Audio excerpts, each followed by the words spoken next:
Joining us now, the city councillor for Charleswood, Tuxedo, and Westwood, my friend, and proud to say he is my friend, Kevin Klein. Kevin, good afternoon. Good afternoon, my friend. It's nice to talk to you.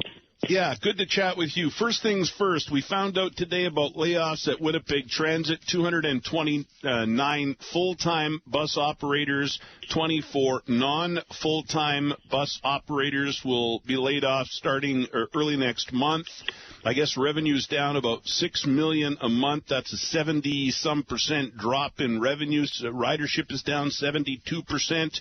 The weekday bus schedule now will go to what they call an enhanced Saturday schedule. No changes on the weekend. I don't think I'm missing anything there. Your reaction?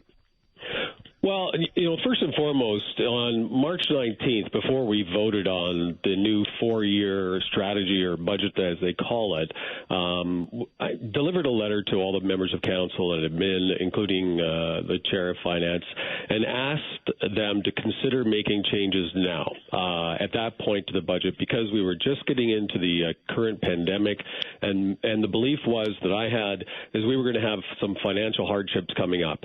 And one of those suggestions was to address transit right away, especially not opening the Southwest Transit line. And here we are today.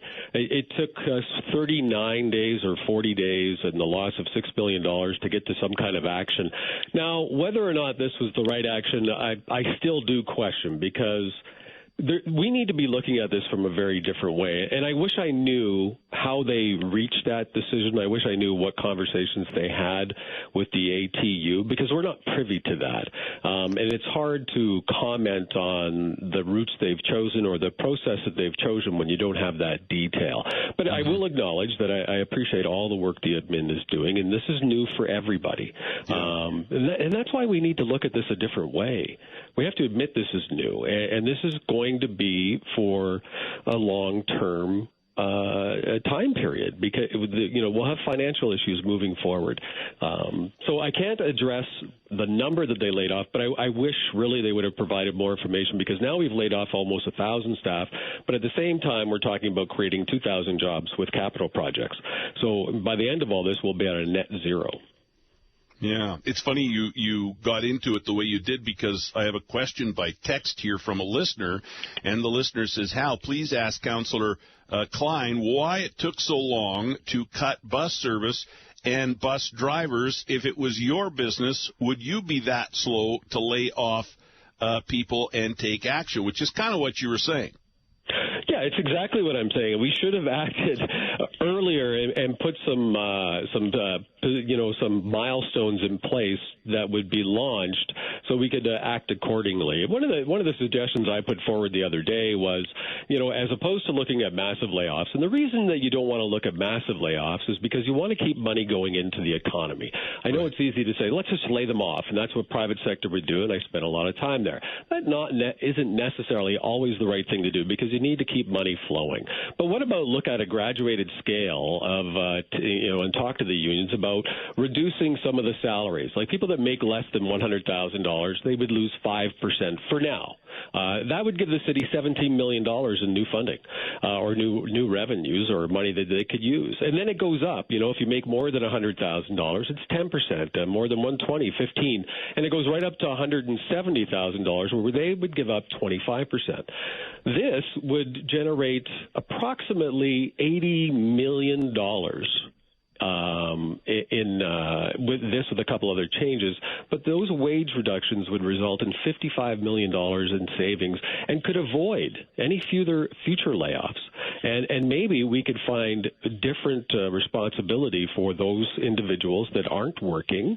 But if they didn't want to do those new responsibilities, then fine. We can look at laying that person off. So there's not enough conversation in my mind right now. I mean, we need to scrutinize everything and talk to more people and get more ideas, because what we do today will, mean a lot to us in a month, in 12 months, in 3 years. We need to make the right decisions here.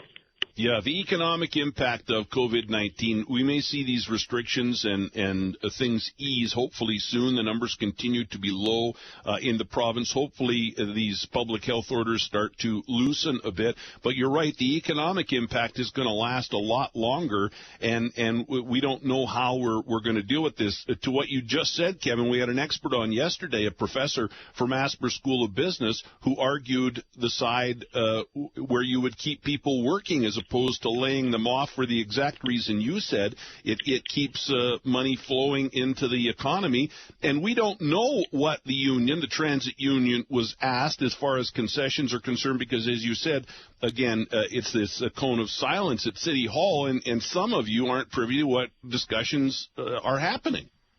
Yeah, again, I know a lot of people are working on the admin side, and we've had a few discussions, but very general, very basic. We need to be talking about exactly what you said, and I didn't hear your person yesterday, but he's absolutely right. You want a strong public service because it supports citizens and businesses.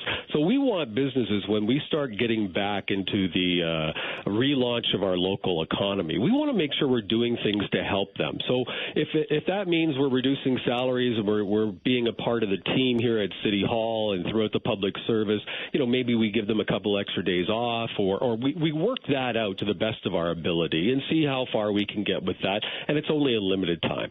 But, we're offering free parking in the Exchange right now. Nobody's parking in the Exchange right now. Nothing is really open. We should be looking at these opportunities as what we would put in place to relaunch our economy, to make sure that we are doing everything we can to help businesses get back on their feet, to help get the city rolling once again, and maybe even better than it was. We have to think about the future, because if we make mistakes now and we continue to do things the same old way behind closed doors, I don't know what our finances are going to look like in 3 years. We're simply waiting for somebody to give us a check. That's what we're waiting for. Yeah.